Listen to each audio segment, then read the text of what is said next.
Sorry.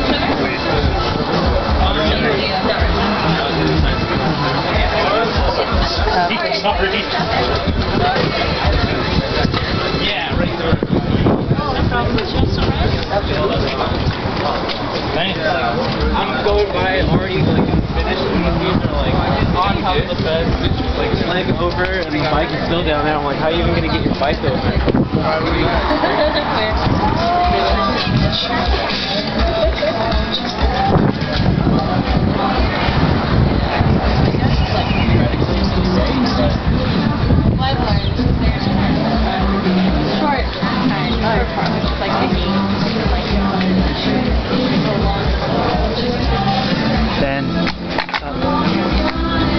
What are you selling? Right now I've got juice. It's fresh squeezed, organic from the trees in my yard. And we're doing it as a way to keep up the resistance against the racist police checkpoints. Cool. Thanks.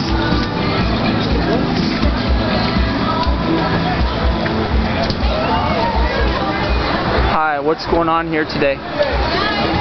We're here at the 3rd annual Los Angeles Anarchist Bookfair, downtown Los Angeles. Tell us about anarchism for people who doesn't understand, because when they hear the word anarchism, people think it's riot, chaos, punk rock. Yeah, most people in mainstream culture primarily identify anarchism with social unrest, chaos, disorder. In reality, it just represents self-determination, autonomy, self-governing. But yeah, we're definitely looking at the product of hundreds of years of a perversion of the word and its associated meanings, unfortunately. So part of what we're doing here today is trying to reclaim what anarchism truly represents. How do you guys organize without leadership or hierarchy? Much in the same sense as you would organize or come to certain determinations or conclusions of where you and a group of friends are going to go have lunch, for example.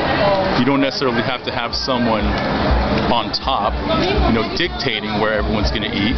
But, everyone kind of gives their input and everyone just collectively decides. And I think we see that on a relatively small basis. And I think it's important to broaden our understanding of how we could apply that on the broadest scope possible. Starting not only with our family, our friends, those which fall into our sphere or circle of sentiments, as it were, but expand that to our communities, our society, in so much as we identify our nations, and ultimately the world. Last question for the people in the mainstream will say something like, okay, anarchism doesn't work. It never worked before. It will be chaos. It will be riot, people looting, blah, blah, blah. How would you respond to that? Well, I would respond with imploring those individuals to educate themselves. And what they'll find that not only in a remote historical sense have there been anarchist societies, functioning anarchist societies that have everything that society needs in terms of transportation, healthcare, education, under egalitarianism, social equity, gender equality, economic equality, racial equality. And aside from that, we also have present-day examples of society communities, anarchist communities. Unfortunately, most of us aren't necessarily aware of this because there's these propaganda systems designed to essentially divert our attention away from that reality. Or for that matter, divert our attention away from the fact that there are alternatives to the ways in which societies have been constructed. Thank you very much for organizing this, and good luck.